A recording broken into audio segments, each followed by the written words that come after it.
Okay, so let's get right into it. Hello, my name is Danielle. I am a member of the Discourse Customer Success team. I've been here 3 years as of last Friday.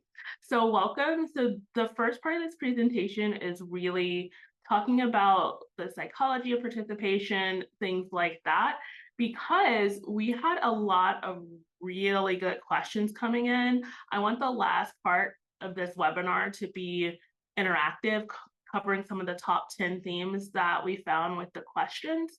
And then also, if any of my wonderful discourse people want to be promoted to a panelist, I would love to just not have it be me giving some advice, have everyone participate, or if anyone in the that's attending has questions and things like that, would be happy to unmute you or things like that. We can make this conversational, see how that goes. It's a little bit of a test. So why participation, why people join and stay in communities.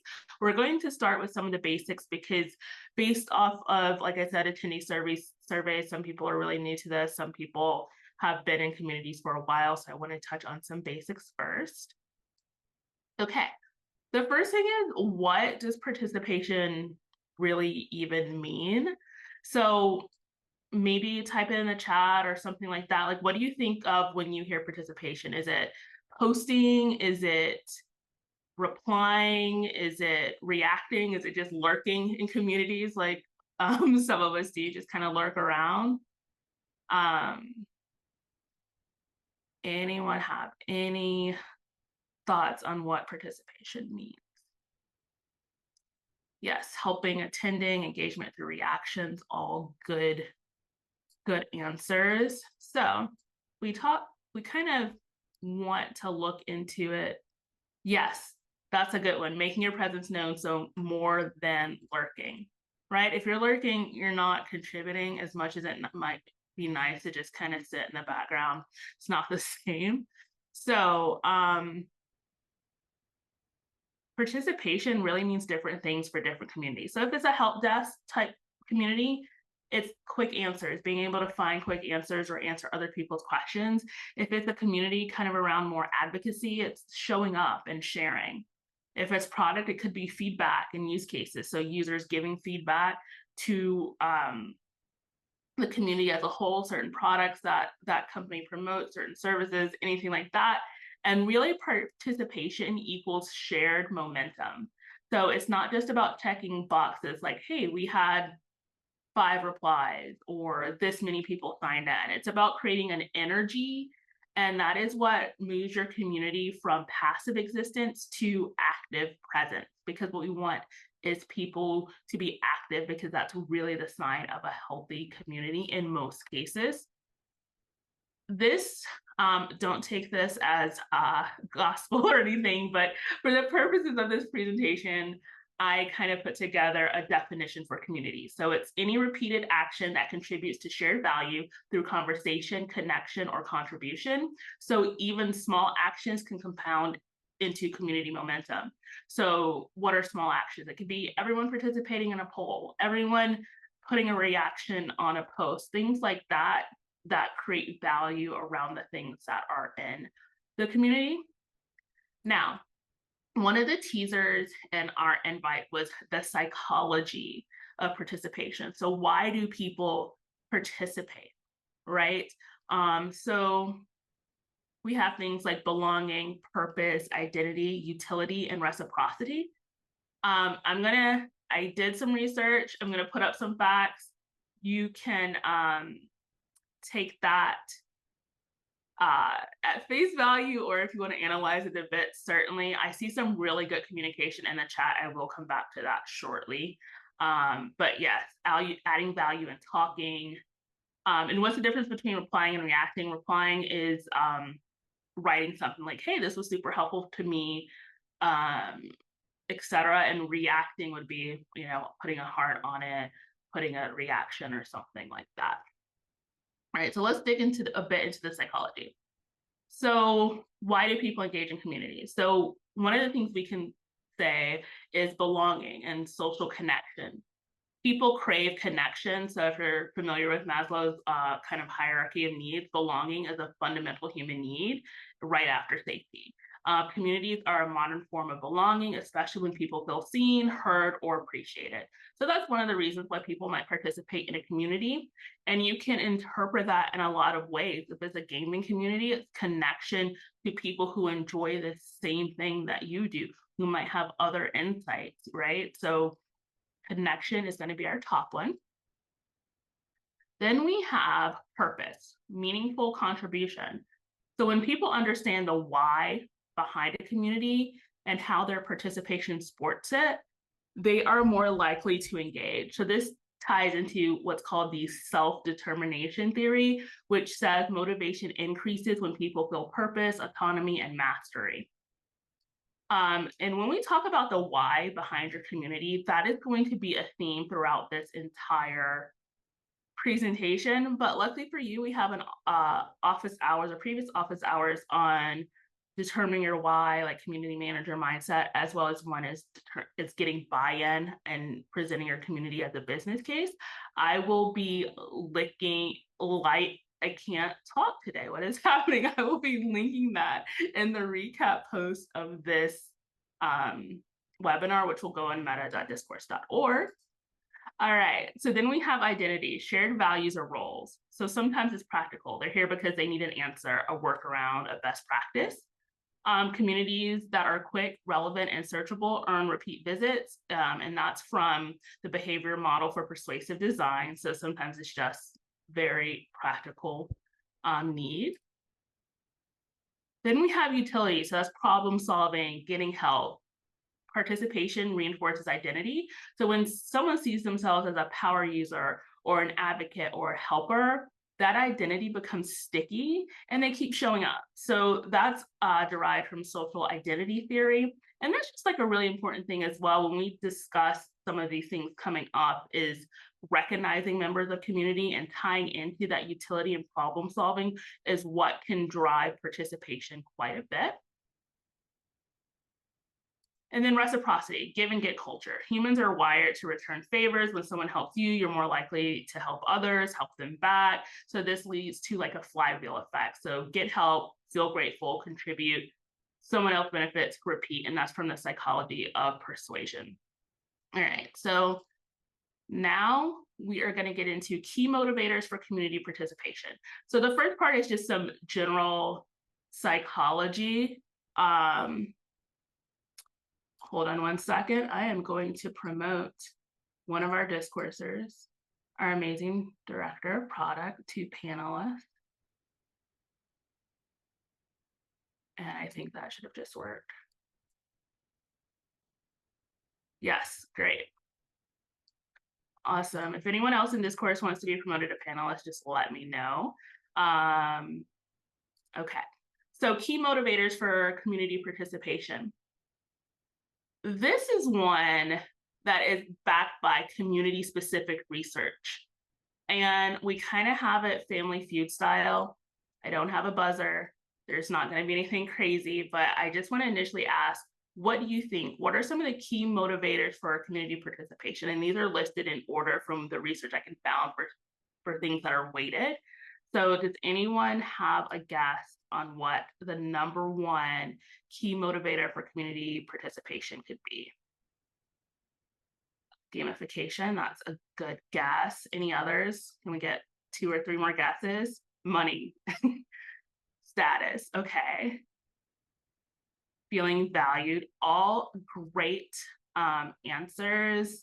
Avoid loneliness. That's a good one. Feeling of belonging. Yes. So let's go through the official research and then, we'll talk about it, see what your opinions are. All right. So at number 1, imagine I have a game show like sound effect here. Is getting help or solving a problem practical need, right? It's pretty intuitive. I have a need, I go to the community, it helps me. This could be support communities, things like that. Then at number 2, we have connecting with like-minded people. So that is going to go in with a lot of what you all were saying, like feeling of belonging, things like that. Ooh, okay, I'm learning some German today. I'm not going to try to pronounce that, but I like that too. Okay, and then number 3, building credibility or reputation. At number 4, we have giving back after receiving value. So that kind of ties into that map of you got something, you receive value, now you want to give that value back. And then at number 5, staying informed or accessing exclusive content, because sometimes things are exclusively released to a community, early access, things like that. So we're going to quickly go over mapping and engagement journey because I do want to get to those interactive questions because those came from you, the participants. So map your engagement journey. So the first thing is, why are you building this community? And we have plenty of resources on that on Discourse Meta, previous office hours, but quickly, what outcome do you want for your organization and your members? Tie this to your community's purpose, so is it support, collaboration, etc., and reference your buy-in foundation. Now, for those of you who weren't part of last month's webinar, community buy-in just means whoever is funding, starting, running the community, what are the things that they want, what is the use case for the community, what is going to keep your community having resources, keep it having community managers, or the founders, if it's a more kind of conversational community, very casual, what do those founders, those moderators want from the community? What is going to make them say that this community is valuable? All right. So a typical community journey at first is the discover phase. So someone discovers your community. It could be it's at the bottom of your website. It could be that it's on your HR page or things like that where people can connect or things of that nature. A lot of people get members of their community through just search volume. One more second here. I'm going to promote one more Discourse member, another beautiful leader on our product team. All right. So they're discovering your community somehow. And for some, it's also search engines. That's a really big way that people can get some eyes on their community. If people are searching for answers or searching for support in a certain area, or just like searching for that camaraderie.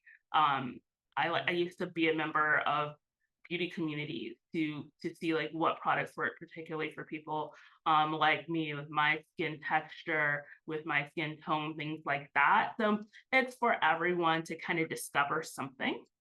Then they will join the community. Some communities require that you join to participate, or they might discover the community, like it, and then decide to join. And things can break at any point in this journey. So it's really important to kind of map this out yourself, especially as a community manager, so that you know at each point where people can kind of drop off. So once they join a community, they'll typically have a first action, like a post, a like, an intro. And one of the key drivers behind participation is getting someone to take that first action. And we have some suggestions for that later. So this is just a topical overview of everything. Return visit. This is where we saw a lot of the questions. So you go from first action, maybe you hopefully you're not lurking, but hey, you might just lurk, get a feel for things first. And then how do we get people to that return visit? What makes them want to come back for the community? And that's one of the things. We spoke about, what does participation mean? If your community is just to give someone a quick answer to save your support team, maybe the return visit is because they'll find additional answers, or maybe they're one and done. But for others, those return visits are really, really important. And then we have identity and belonging. So that's kind of the last level. You're not just new. I like to call it first to the dance floor. You're not just like the person out there. You feel like this is your space. You want to contribute. You belong here. That is kind of the journey. And when you get to this stage 5, or your users, your community members get to stage 5, your community participation will go up. So again, those initial moments matter. let me be stereotypical or use a typical quote, like you don't often get a second chance at a first impression. So what happens when someone joins? Do they get a welcome or onboarding email? Does it get highlighted that this is their first post or reply? Do they get recognition as far as badges, shout outs, responses? And then to drive return visits, do they get weekly digest or anything like that? What's happening to, one, welcome them, and two, get them engaged? Then we have spot the gap. So if there's confusing onboarding or no onboarding, it can be a little bit difficult. Before I worked at Discourse, I jumped into communities where it was just a lot of discussion. I wasn't really sure where to go. And the main thing I just saw was topic, topic, topic, topic. If there's no response to your first post, or if you feel like you put something out there and it just sits or something like that, it can be like, okay, maybe, I'm not as likely to return. If there's like a passive, I say homepage experience, but really the first page of your community, are there links at the top? Are you using a hero? Are you using an announcement bar? Anything like that? And then also there's no clear reason to return. I'm going to kind of quickly go over this, but one of the things that you want to do is, I just looped it under nudges. But these can be both automated and manual depending on how much support your community has. If you have really active community managers, we do have tips later for those who don't have that, because one of the main things with people who don't have as much support for running their community. But things that you can automate are follow up at like 3, 7, and 30 days. You can, prompt questions for first time posters, notifications for reactions or replies. You can encourage welcome replies from regulars. So if there are people who are super active in your community, you can ask them to kind of engage with newer members. If not, you can of course automate. We have first postings. If you want people to learn, you can use DiscoBot. Like there's automation, but there's also sometimes, that kind of manual or direct or personalized research and reach out can mean a lot. So kind of digging in, running a little stat on like who's new here, things like that. So manual welcome DMs, featuring member posts, thank you follow-ups, and just the occasional check-in of how it's going. All right, those are the basics. I talked fast, it was a lot, but I want to get to the heart of this section. So this is going to cover the biggest challenge getting people to engage in your community.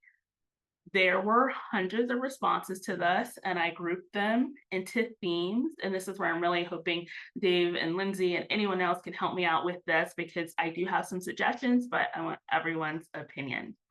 So the first theme is getting people to post first. So many users visit and read, but hesitate to make the first move or start a conversation.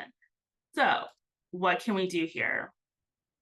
See the space with low stakes prompts, create a start here or welcome thread, pin a topic, ask a couple of trusted members to go first, but getting people to post first. Dave, Lindsay, any thing you want to share on that?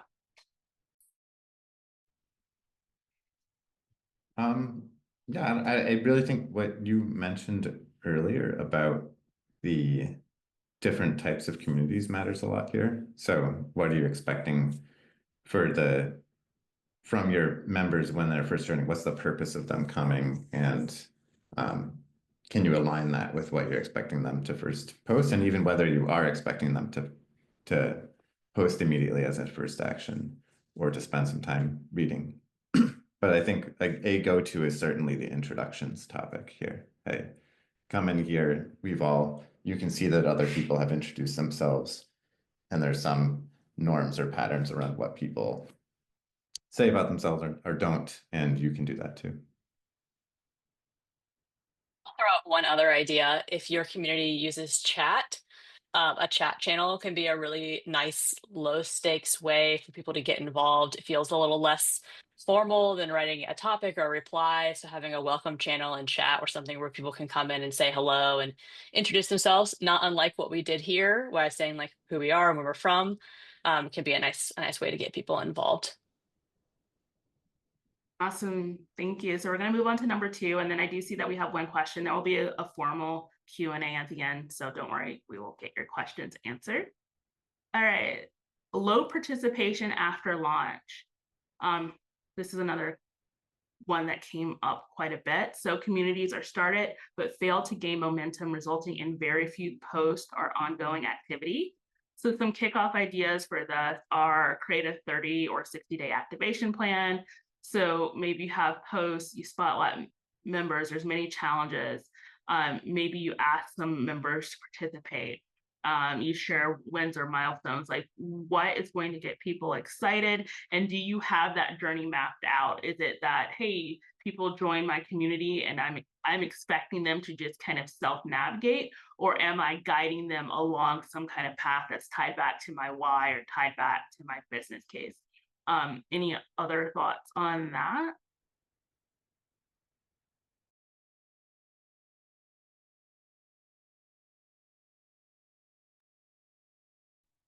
You're muted, Dave.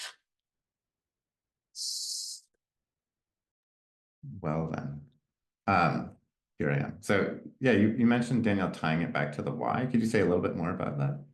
Yeah, so if I wanted people to be active in my community, let's say it's about a chronic illness, for instance, because I am in a chronic illness community, I would think about what are the things that people need to know and what might be like the top few challenges. So I would try to map out a journey map for them. So maybe they came in looking for like, hey, what's the best meal plan for a woman with PCOS, for example? And I also know that there are other things that if you're asking about this, is typically something else. So maybe I have the top 3 posts at on my homepage or something like that. Or there is an onboarding journey where there's like a digest going out with like weekly posts that might be helpful. Not weekly as in you're posting them every week, but weekly as in you're not trying to bombard people, but like, hey, what do you think about this? Or, hey, are you also experiencing this? Like bringing them back to the community. So how would you kind of get them activated? Yeah. And I guess I really like this idea of the journey map. And I think thinking of it from the point of view of the person joining the community is really helpful. So if you're joining this community about a chronic illness, what's your reason for joining? And what do you hope to get out of it at these different time periods? You know, if you're sitting next to your friend and you're saying, hey, maybe you should join a community for this purpose, what's the why for them? What are they hoping to get out of it? And what would help kind of signal that that's that's a sign of them getting that. Is it they've established some connection with one other person in the community who has a shared interest? Is it that they've learned something that they were unable to learn outside of the community? So I think thinking of those things about like what is the value to the community member? And of course, there's the collective value of how do we build value together as a community? And you want to maybe over time turn that into what are they able to contribute to the community. But I do feel like at the initial stages, especially, it should probably center mostly around the needs of the new member and what they hope to get out of it versus what the community hopes to see in terms of an active participation. So I will move on to the next one. So time constraints. So both community managers and potentially members feel too busy to engage consistently. Some initial thoughts for this: use kind of make participation easy. That was kind of my first thought, small actions, even like surveys at first. If you're talking about deeper action, if you are from like a business or organization, if there's time constraints, maybe you do need a community manager and need to present that business case as to why it's important to have someone nurturing the community full time. If your members feel that the community is too much for their time, that's an interesting one that I've not really heard of before, but maybe I can see that. So maybe it's just those incentives to bring them back, but open to conversation here. I'll jump in on this one. I think on the community member side, maybe that's not what we need to spend too much time on, but I think encouraging your members to find the space where they do want to be involved within the community, a community that covers a chronic illness, for example. Maybe you have the illness, or you're there to support someone, but finding kind of the right subcategory, I guess, for that member to get involved in, um, using things like considering how to track topics within that category, or how to make that category kind of your main view, or very practical ways to help people make sure that the time they're spending in the community is with the content that matters most to them. Um, as an admin, I guess, or a manager, I could see you doing something similar, but perhaps there's also a way to tap a super active member on the shoulder and say, like, I see you really going above and beyond in this caretakers part of the community. Like, could we work together on like co-managing this, helping your active members find a role to lead the community, to free you up to participate elsewhere, and also just to help members build more peer-to-peer connections within the community. Yeah, I was gonna, it's interesting that you're framing this in terms of what time people have available. And I think there's this interesting thing with discourse in particular, is it being a primarily asynchronous way of interacting with each other, that kind of cuts both ways. On the one hand, that does make it easier for people to say, hey, when I have time, that's when I choose to participate. And on the other hand, it's a little bit harder initially to get a sense of like, what is happening here now? And so I think there's like, it's helpful to sometimes think about asynchronicity and synchronicity as being a spectrum.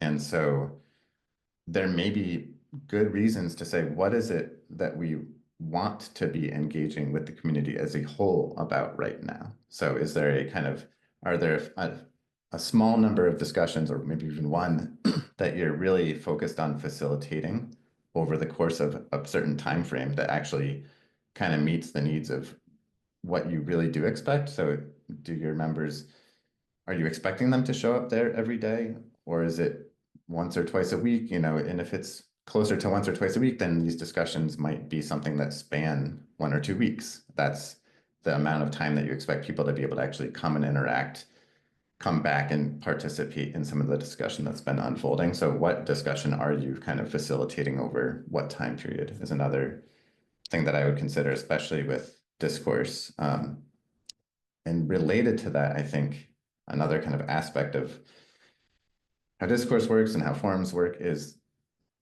topics can connect to each other. And that's a really valuable thing to lean in, I think, which is like someone might come and ask a question, and as part of your answer, not just answer the question, but think about what are the other interesting discussions that your question is related to that I can help point you to, and help to kind of build these bridges across different discussions to help people start to find their way from a starting point of what need or question they first had. And if that can kind of build kind of like a road towards a discussion that you happen to be facilitating right now, even better, right? So people might be asking questions, oh, this is something that we're talking about now, or that we spent a lot of time talking together about last month, or that we're planning to talk about in the future. Those can help to give people a sense of the time aspect of participation in the community.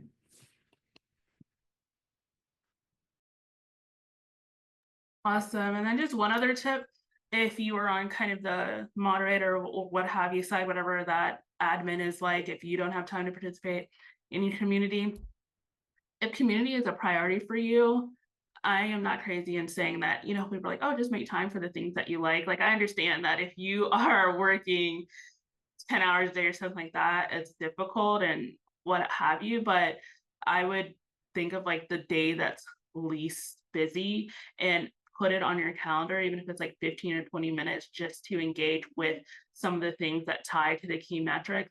Like, for instance, even here at Discourse, our internal community, there are things that I don't interact with or see every day because, like I said, I'm on the customer success team, but the engineering team and the product team will have interesting things going on. So I actually have a block on Friday to just go through and read some of those topics, because I have someone with ADHD. If I don't have it on my calendar and I don't have it written down 2 places, it's not going to happen.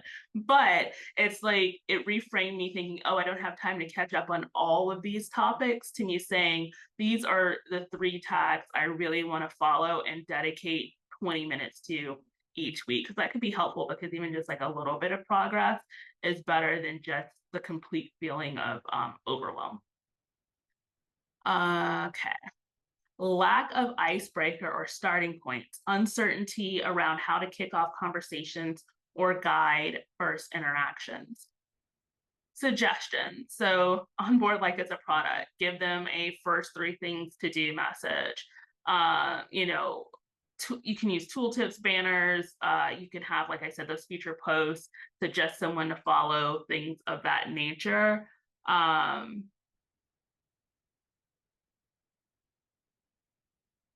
Sorry, I got distracted by the chat.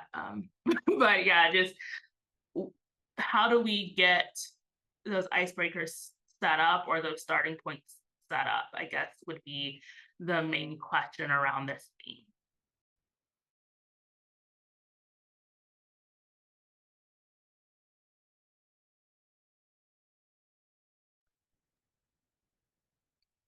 Do you want to go, Lindsay? Okay. Yeah.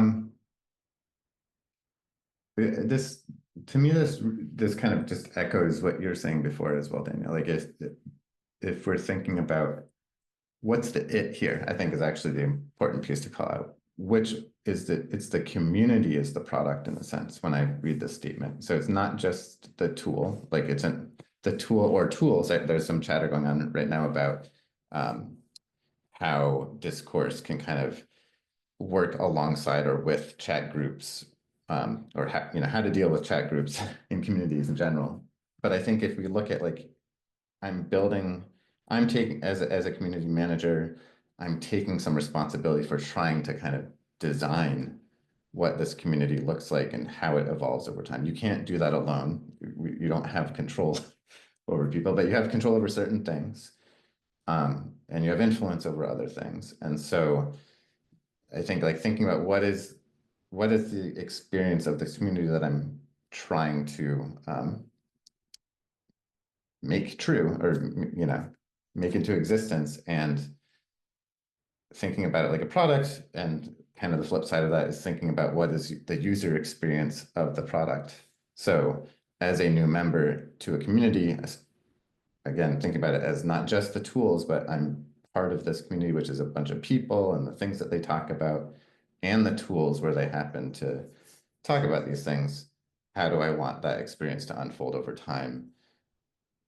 And what are the right ways to start introducing the tools and the way to use them in such a way that we think they'll be most effective for those people to kind of engage with this community as a product.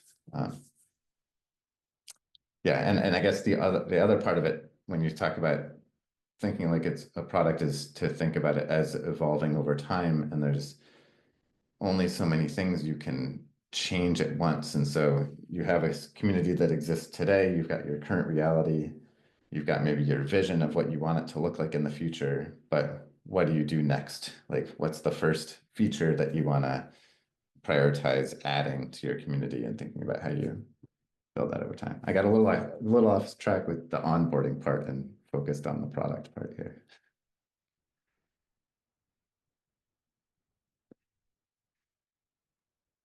Okay, then we have large member base, but low engagement. So even in communities with thousands of members, participation remains minimal. Apparently I had a lot of ideas here. Create interest-based tags or categories. Start subgroups or themed topics like Monday Wins, Ask Me Anything. Tie back to what Lindsay said, chat channels are also really great. Reach out with personal nudges based off past activity. One of the things I've seen work well for people is to run an in-community micro event, conference, live topic, something to where like communities in general will be async, kind of like Dave said, but if there's something that can get everyone there, at the same time, that can be really nice too. So maybe it's talking about upcoming retreat or things like that. Maybe it's talking about their specific use case of one product, maybe something live that's happening in the world that is relevant to your community and you want to talk about it in real time. Try like a community yearbook or reflection thread. So basically like our yearly review plugin can show a lot of things too that are really personalized. Like, hey, this person reacted the most to this, or these are the top 5 people who were most active on the community.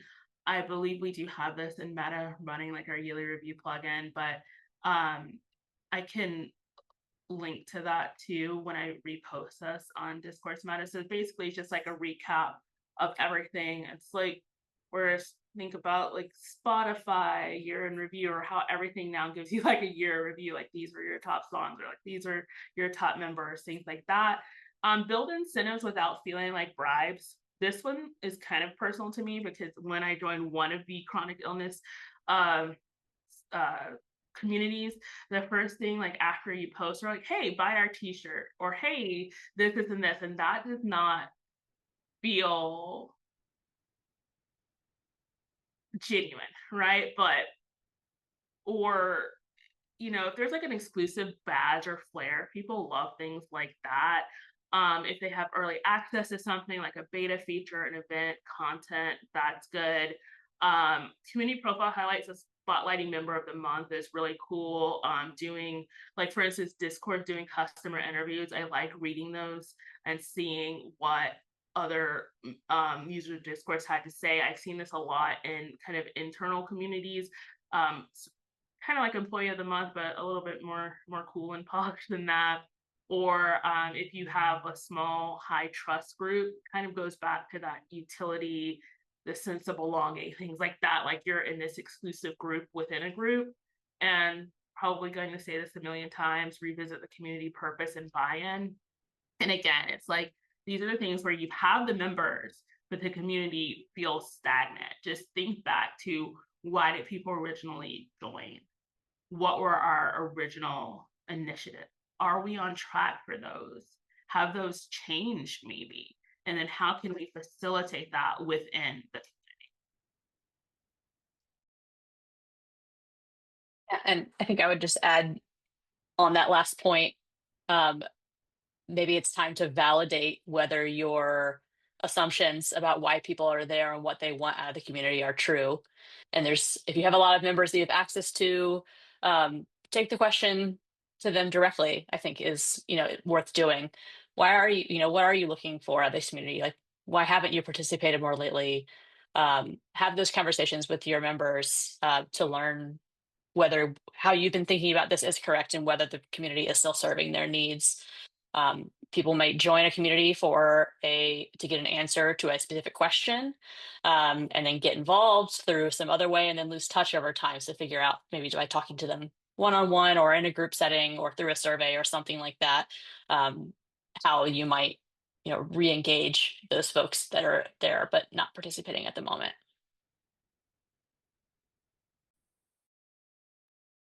awesome. So I'll go to the next one, which is over reliance on the admin/manager. Engagement only happens when the community leader actively posts multiple times per year. So people engage when they have ownership. So if possible, maybe you can distribute that ownership. You can ask regulars to welcome new members. Like you can see who the most active members of your community are. Maybe it's time to make them moderators or discussion leaders. You can invite maybe a few of those people to host monthly prompts or events, because maybe people are interacting with the leader because let's say you have a company discourse instance and they're the CEO. Of course, what the CEO has to say is going to be really interesting and probably get a lot of interest, but then maybe they don't know the other community members, right? Or maybe it's not a CEO, maybe it's someone who's really big in the industry or niche that your community is in. But if you kind of slowly start building some authority around people who want to interact, want to have ownership within the community, when they start posting, it can build more excitement for their posts as well. And you can like revisit trust levels, moderators, things, etc. within discourse. But see, the overall goal is if there's an over reliance on like the specific admin or manager, if there's other people that you can reach out to, that would be a really good first step, even if it's just one or two people. Any other thoughts, questions, or should we move on to the next one? All right. Fear of posting or shyness. Members may be hesitant to share due to social anxiety, fear of judgment, or unfamiliarity. So build in safety. Make your community guidelines welcoming and not rigid. What I say is every community needs community guidelines.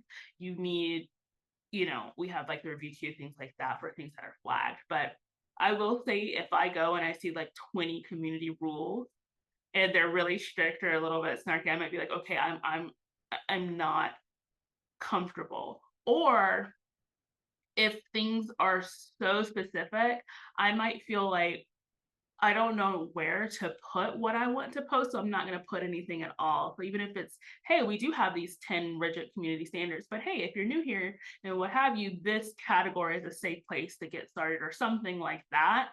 Again, reply warmly to every first post. We do have something where it will, in discourse, what will acknowledge a person's first post. But again, if you do have those members or you do have a community manager, hearing from someone directly is really nice as well. Say thank you often, and then again, revisit that onboarding. So it's like, why do people, is it that they're shy, or is it that they just don't know where to post? Or is it that they don't understand that they are welcome to contribute to this community too? Sometimes people are really close to the picture. So maybe if you can share your community, ask other people, like, what do you think when you come here? Like, how does this make you feel? Are you aware of what you can do? Like, kind of do like a third party audit. I used to do this a lot before discourse with just like web design as well, because people would think, hey, if I just put this on the homepage, everyone is going to get it, or things like that, and they don't. So those are some things to revisit as well. Any other thoughts, Dave or Lindsay? Yeah, I think, you're reminding me of Lindsay's earlier comment about the introductions and having a chat channel where I think there's just finding ways to make participation a little lighter weight or ease it, allow people to ease into it. I think there's something about like active listening that's coming to my mind here. So when people do post, instead of just, not just saying thank you, but like really kind of taking the opportunity to share what you're learning from what they're sharing back to them, and potentially, it's an opportunity to ask more questions, like they've shared a certain amount, like to pull them into the conversation. And I think that can happen within and then kind of like canonical topic about something, as well as in other places. If you're noticing that people are more comfortable engaging in one way versus another, kind of meeting them where they are, engaging with them in the place where they're comfortable. Maybe that's in a direct message initially, and helping them to kind of see where they can contribute. Like, oh, that's a really interesting idea. Have you thought about sharing that over here where people are talking about that kind of thing? And then that may even be a way to open the door to the kind of meta kind of topic about what's making them hesitant to do that in the first place. And there may be valuable things to learn there that also inform how you've designed those spaces. I think we have like two more of these. Lack of strategy or know-how. Some respondents admitted they don't have a plan or aren't sure what tactics will work.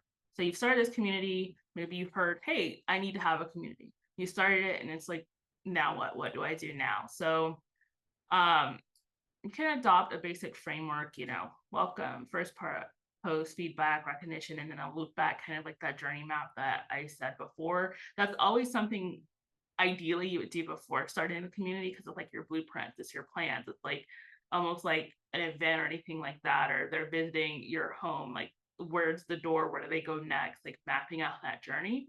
Um, build a community into maybe automation or manual workflows, depending on how your community started. So let's say someone is getting onboarded at a company. Build your community into that to say, hey, day 2, say hello in this topic or something like that. You don't need to do everything. So you don't have to like listen to this presentation and say, you know what, I'm going to implement every single thing I heard here because it's all good. But like, what are 1 or 2 things that can really move things? And it doesn't necessarily have to be know-how, as in you know how to do everything in discourse and you're running every plugin. But like Dave and Lindsay have been saying as well, just that personalized feedback, the active listening, the the welcome chat channel, like that doesn't require a lot of like technical know-how. It just means you know where you want your users to start engaging.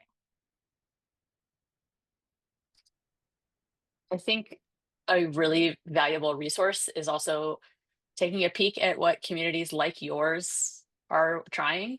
We have Discourse Discover, where you can go and find communities that maybe are like yours, or find ones that seem to be doing something really exciting. Um, do a little research, see what other programs and things are trying out, and have a kind of mindset of being, certainly as you're getting started, but maybe anytime, experimenting and iterating. Try something new, see how it works, make little tweaks, see how that works. I think that feeds into what you were saying, Danielle. You don't need to try everything at once. Just pick something that you're excited about and give it a go. And you can always, Discourse does make it relatively easy to turn things on and off or try things that are new.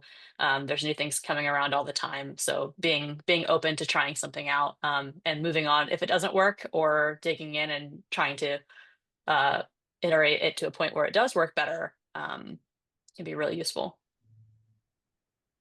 Yeah, and I think I guess and get part of this of like not only I think certainly looking at other discourse communities or any other communities, and just in addition to putting your hat on as an admin or community manager for your own site, to put your member hat on in some other communities and participate, learn, or stay familiar with what it feels like to be a member of an online community.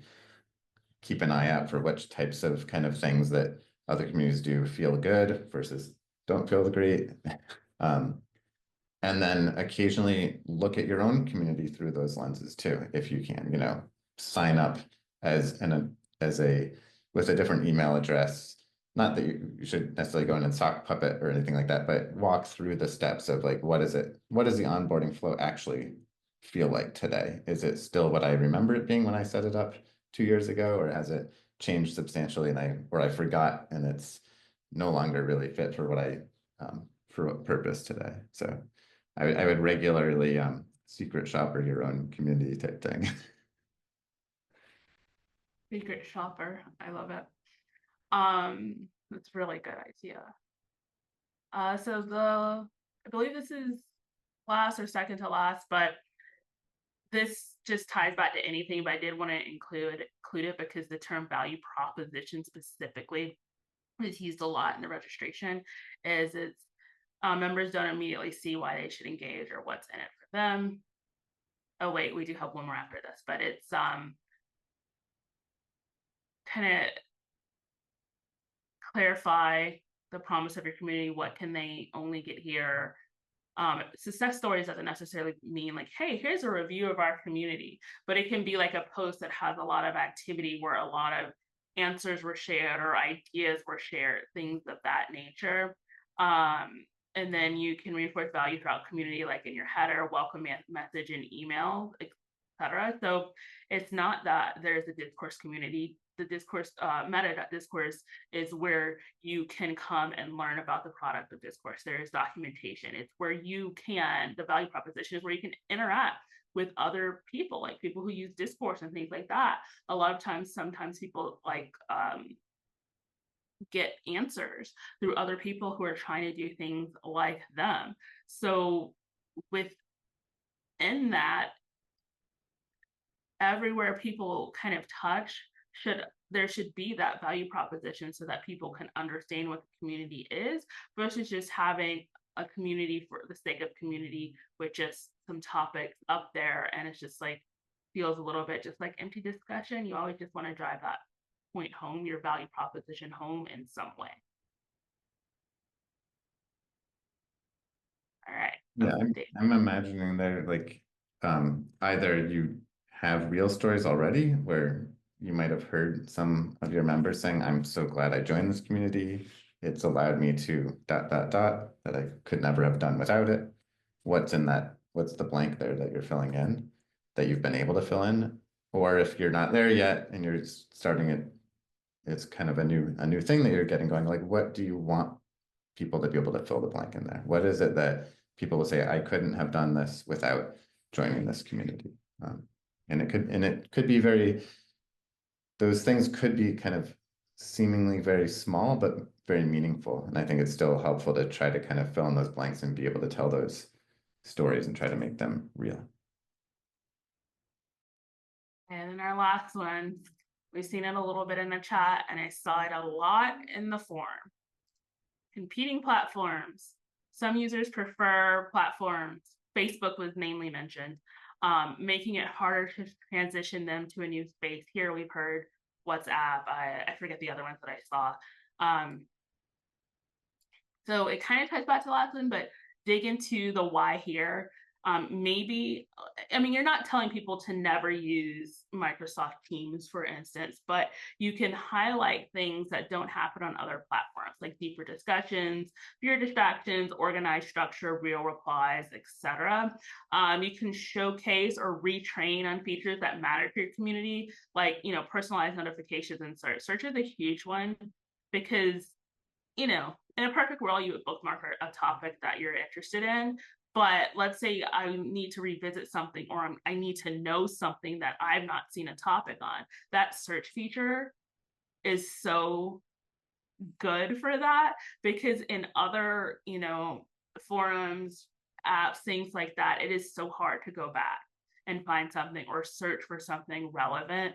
And you can reinforce long-term value. These are just a couple of examples. We could go on and on because I didn't want this to be like a hard sell for discourse particularly, but like things like conversations that don't vanish, building shared knowledge, all of these things that can happen within your community. So when people, and yes, you can chat with people. I chat with my clients in discourse, even though we have an email or, things like that, or I'll still send messages. But the why here is so important, because even organizations can have so many different systems running that people are like, okay, what do I do where?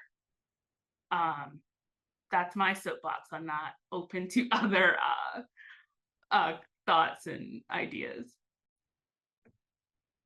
Yeah, I think, again, here's a case where, like, if you've got those stories to tell, you've seen things work well that work best on discourse that don't work as well on WhatsApp. Highlighting those is a great starting point. Hey, we did have this great discussion last week. We want to do it again. Links. We have links. You can link to a conversation, so you can share that anywhere, right? Go to your WhatsApp community and say, look, I love this place. I'm here with you on WhatsApp too, but we're having this really interesting conversation on discourse this week. Come over, join us for it. And like, it's okay if we're talking about it over here also, but like, this is where we're going to be able to find it later.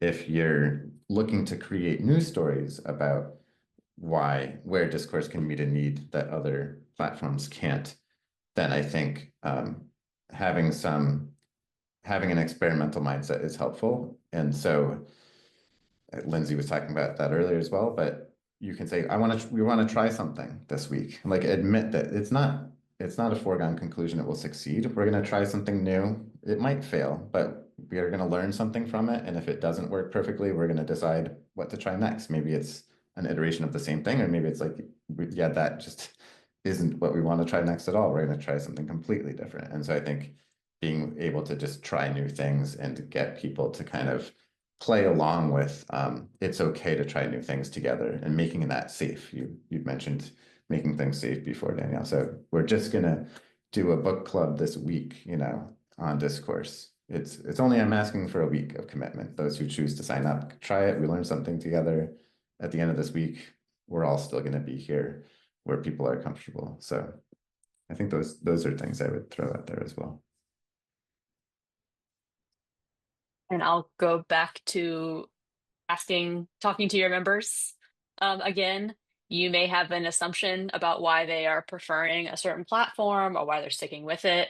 Um, Try and dig into that with them. Understand what the hesitation is.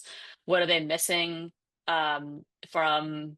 Oh, I could do this, and maybe there's an education gap or a functionality gap of I used to be able to do this in Facebook with, right here, and I know where that is, and that's comfortable, and I don't know how to do that in Discourse, or I don't think I can do it in Discourse. And so, um, you know, it's hard to move to a new tool when you've got comfort with something and you have an existing system that works for you. So being curious and open to understanding what's actually blocking the move is really useful instead of assuming that you know and that's not going to happen. So really digging into that with your members directly. Sorry, Lindsay, I was not cutting you off. I just swiped my mouth. No worries. That was not a Grammy. It's like red light, like wrap it up. Sorry. Yeah, so let's quickly just we have some questions answered and then we have one open question. I'm curious, what do you think about participation while also being mindful of the energy it takes for folks to participate and engage? From our community feedback, it's not that lurkers don't want to participate, but they do it at their own pace. Maybe having one topic or area or category that's timely and relevant. So like Dave said, like a book club or something like that. It doesn't have to be a book club. I like book clubs, but something that's really timely that they would need to participate in within a certain time. And then maybe it's just that the community is okay being async and things for that other 90% of the time. But that really is for you to measure, particularly depending around your community goals. But having something to do that's kind of timely, I think could help with that. Other ideas?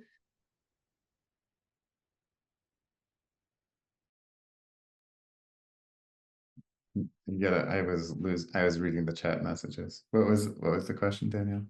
So basically like community members lurk but don't want to participate, or they just do it at their own pace. Yeah, this is a tough one for me. I guess I just like I do identify to some degree as a lurker myself. I remember I think there's some things built into Discourse that do really encourage lurking. I remember Jeff's early posts about reading is fundamental, and like the trust level system is actually built in the early stages around reading time. We want people to kind of read and familiarize themselves with the community. So I feel like lurking is a good first step. It's good to kind of learn what's going on and read. But yeah, I think it's hard. That first step is really hard because there's a lot less to pull on, right? Where I mentioned the active listening part first, and that's easy if someone has shared something to start with.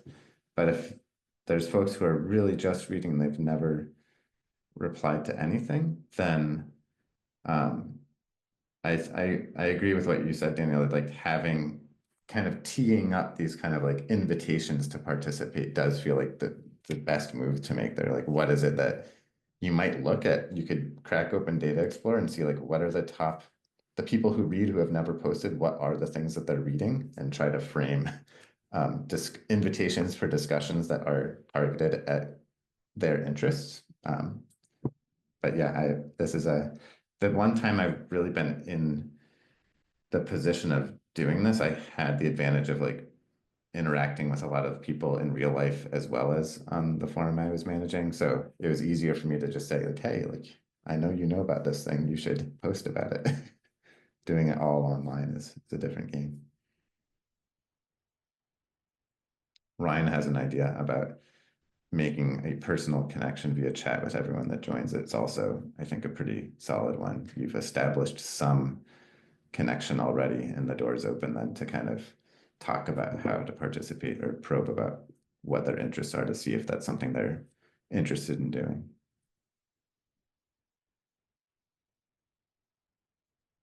Okay, so it's right at the hour, but I do think the next couple of questions are good. So I'd like to answer them. Everyone has time. If not, thank you for joining. I'll do an official sign off shortly, but oh, Lindsay's answering that question. So um oh, okay, look at what uh okay, look at what people spending time reading. Can admins do that in discourse? Yes. We have basic reporting and data explorer custom queries. Yeah, the way I'm familiar with doing that is with the Data Explorer feature, which is pretty get, it requires writing SQL queries, but there's plenty of help for doing that and plenty of queries that have been written and are shared on Meta already. But you can, with that, you can get access to most things, including reading participation. Awesome. And then a question, will we share slides? Yes. So what will happen after this presentation is it's being recorded to Zoom. I always go in and just edit a little bit, like, the front part, or I'll make sure that our pictures are displaying, and then I send it to our marketing team. Typically takes them a couple days. I'll put it up on like an unlisted YouTube, and then I will go into the meta post, so the post where we announce this webinar, and place the replay, some call outs and things like that. I think I can also share the slides because I see that you like to translate them. So I can do that as well. Typically, in an ideal world, that would be done tomorrow, but that the goal is to have it up by end of day Friday, just because we have a couple of hands touching it before. Anyways, thank you everyone for joining and staying for the full hour. Thank you, Dave and Lindsay, for being so kind as to be co-panelists with me and share your knowledge.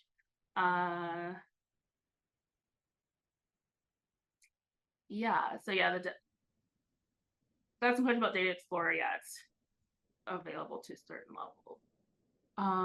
Oh, you're welcome for the insights. Yeah, sorry, I feel like I'm cutting people off. I'm just gonna say have a nice day, everyone, and then I'll let the chat run for like 60 seconds in case anyone has anything else that they want to share. So thank you. Thanks, everyone. Thanks, Danielle. Good job, Danielle. Thanks.